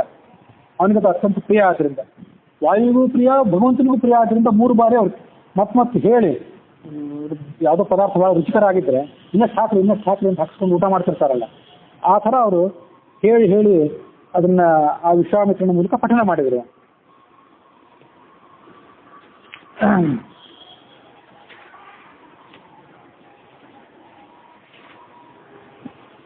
ಸರ್ವನಾಮವ ವತಸ್ತಸ್ಯ ಮಮಾನ್ಯಂ ಮಿತ್ರ ಮುಚ್ಯತೆ. ಭಗವಂತನಿಗೆ ಅದೊಂದು ಅನ್ನ, ಅತ್ಯಂತ ಪ್ರೀತಿ ಪಾತ್ರವಾದಂತಹ ಅನ್ನ. ಅದು ಅನ್ನಾಭಿಮಾನಿ ಸಾಕ್ಷಾತ್ ಶ್ರೀರೇವ ಪ್ರಮದೋತ್ತಮ. ಭಗವಂತ ಹೇಳ್ತಾನೆ, ಸರ್ವಶಬ್ದವಾಚ್ಯನ ಅಂತ ನನಗೆ ಅನ್ನವು ಬಹಳ ಪ್ರೀತಿಕರವಾದದ್ದು. ಸ್ತ್ರೀಯರಲ್ಲಿ ಅತ್ಯಂತ ಉತ್ತಮವಾದಂಥ ಲಕ್ಷ್ಮೀದೇವಿ ಏನಿದ್ದಾಳೆ ಅವಳು ಅನ್ನಕ್ಕೆ ಅಭಿಮಾನಿ ದೇವತೆ. ತುಪ್ಪಕ್ಕೂ ಅವಳೇ ಅಭಿಮಾನಿ, ಅನ್ನಕ್ಕೂ ಅವಳೇ ಅಭಿಮಾನಿ. ಆದ್ದರಿಂದ ಅವಳನ್ನು ಅನ್ನ ಅಂತ ಕರೀತಾರೆ. ಅವಳನ್ನು ಅನ್ನ ಅನ್ನಲಿಕ್ಕೆ ಮತ್ತೊಂದು ಕಾರಣವೂ ಇದೆ. ಅನ್ನ ಅಂದರೆ ಅದ್ಯತೈತಿ ಅನ್ನಂ, ಯಾವುದನ್ನು ನಾವು ಭೋಗಿಸ್ತೇವೆ, ಸ್ವೀಕಾರ ಮಾಡ್ತೇವೆ, ಅದರ ಮೂಲಕ ತಿಂದು ಹೊಟ್ಟೆ ತುಂಬಿಸ್ಕೋತೀವಿ, ಸುಖ ಪಡ್ತೇವೆ. ಭೋಗಕ್ಕೆ ಸಾಧನವಾದ್ದೆಲ್ಲವೂ ಅನ್ನ. ಲಕ್ಷ್ಮೀದೇವಿ ಭಗವಂತನ ಭೋಗಕ್ಕೆ ಸಾಧನ ಆದ್ದರಿಂದ ಅವಳನ್ನು ಅನ್ನ ಅಂತ ಕರೀತಾರೆ. ನನಗೆ ಪ್ರಧಾನ ಭೋಗ ಸಾಧನ ಆದ್ದರಿಂದ ನನಗೆ ಅವಳು ಅತ್ಯಂತ ಪ್ರಿಯವಾದಂತಹ ಅನ್ನ ಈ ಲಕ್ಷ್ಮೀದೇವಿ. ಸಾ ಅನ್ನ ಮಿತ್ಯುಚ್ಯತೆ ವಿಷ್ಣು ಭೋಗ್ಯತ್ವ ಮಿತ್ರಮೇವಚ. ಭಗವಂತನಿಗೆ ಅವಳು ಮಿತ್ರಳು, ಅದನ್ನು ಕೂಡ ನೋಡಬೇಕು. ಅನ್ನ ಎನಿಸುತ್ತಾಳೆ, ಭೋಗ ಸಾಧನವಾದ್ರಿಂದ ನನಗೆ ಪ್ರಿಯಳು ಕೂಡ. ಇಲ್ಲಿ ನೋಡಿ, ದಕ್ಷ ಭಾಗ ಸ್ಥಿತಿಯನ್ನು ಇನತ್ವ ದಕ್ಷಿಣಂ ನಾಮ ಸೋಚ್ಯತೆ. ಅವಳು ನನ್ನ ಅರ್ಧನಾರೀನರ ರೂಪಣ ಅಂತ ನಾನೇನಿದ್ದೇನೆ ಭಗವಂತ, ನನಗೆ ಅರ್ಧನಾರೀನರ ರೂಪದಲ್ಲಿ ಅವಳಿದ್ದಾಳೆ. ನಾನು ಎಡಭಾಗದಲ್ಲಿದ್ದೇನೆ, ಬಲಭಾಗದಲ್ಲಿ ಅವಳಿದ್ದಾಳೆ. ಹೀಗೆ ಅವಳು ಕೂಡ ದಕ್ಷಿಣ ಅಂತ ಅನ್ಸ್ಕೊತಾಳೆ. ಹಿಂದೊಂದ್ಸಲ ಹೇಳಿದ್ದೆ ಅದನ್ನು. ದಕ್ಷಿಣ ಅಂತನ್ನೋದು ಲಕ್ಷ್ಮೀದೇವಿ ಒಂದು ಪ್ರಧಾನವಾದ ಹೆಸರು. ಅರ್ಧನಾರೀನರ ರೂಪಣ ಅಂತ ಭಗವಂತನ ಶರೀರದ ಒಂದು ಅಂಗ ಅವಳು. ದಕ್ಷ ಭಾಗ ಸ್ಥಿತೇನ ದಕ್ಷಿಣಂ ನಾಮ ಸೋಚ್ಯತೆ. ತಸ್ಯಾಹ ಇನೋ ಹಿ ವಿಷ್ಣು ಸಹ ದಕ್ಷ ಭಾಗೆ ಸ್ಥಿತಸ್ತದ. ಅವಳಿಗೆ ನಾನು ಬಲಭಾಗದಲ್ಲಿ ಇದ್ದೇನೆ, ಎಡಭಾಗದಲ್ಲಿ ಅವಳಿದ್ದಾಳೆ, ಬಲಭಾಗದಲ್ಲಿ ನಾನಿದ್ದೇನೆ. ಅವಳು ನನಗೆ ದಕ್ಷಿಣ ಅಂತ ಅನಿಸ್ಕೊಂಡಿದ್ದಾಳೆ. ದಕ್ಷ ಇನಃ ಯಸ್ಯಾಹ ದಕ್ಷಿಣ. ಯಸ್ಯಾಹ ಯಾವ ಲಕ್ಷ್ಮೀದೇವಿ, ಬಹುರಿ ಸಮಾಸ. ಯಾವ ಲಕ್ಷ್ಮೀದೇವಿಗೆ ಇನ ಅಂದ್ರೆ ಪ್ರೀತಿಪಾತ್ರನ ಅಂತ ಭಗವಂತ ಬಲಭಾಗದಲ್ಲಿದ್ದಾನೋ ಅವಳು ದಕ್ಷಿಣ.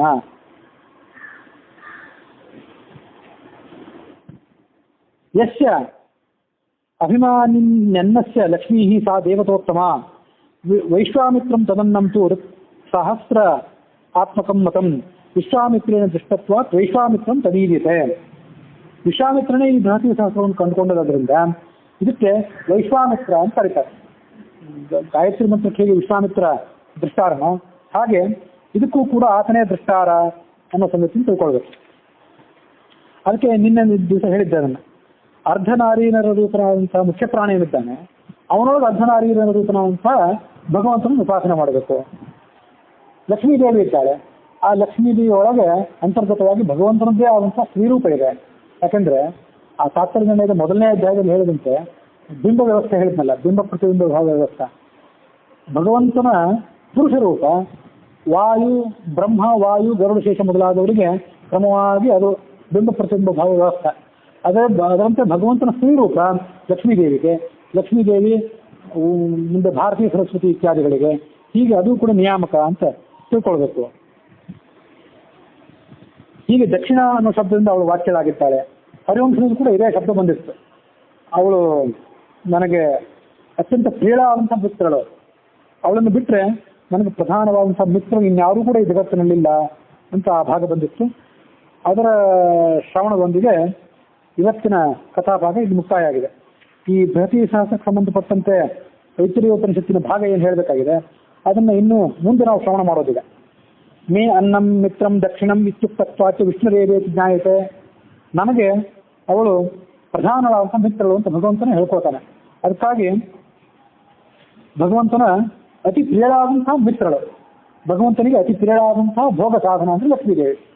ಅವಳನ್ನು ಸ್ವೀಕಾರ ಮಾಡಿಕೊಂಡೇ ಆತ ಮುಂದಿನ ಸೃಷ್ಟಿ ಕಾರ್ಯ ಇತ್ಯಾದಿಗಳನ್ನು ನಡೆಸ್ತಾನೆ. ಹರಿವಂಶದಲ್ಲೂ ಹಾಗೆ ಬಂದಿದೆ. ದಕ್ಷಿಣಾಸಿ ಸಹೈವೈತನ್ ಮದದಸ್ತಾದ್ ಜಗತ್ಸದಾ ಧನ್ಯಾಶ್ಚರ್ಯೋಹಮೇವೈಕೋ ಮಿತ್ರಂ ಮೇ ದಕ್ಷಿಣಾರಮ. ಧನ್ಯಾಶ್ಚರ್ಯ ಉಪಾಖ್ಯಾನ ಅಂತೆ ಹರಿವಂಶದಲ್ಲಿದೆ. ಅದು ತಾತ್ಪರ್ಯ ನಿರ್ಣಯದಲ್ಲೂ ಕೂಡ ವಿಸ್ತಾರವಾಗಿ ವರ್ಣನೆಗೆ ವಿಷಯ ಆಗಿದೆ.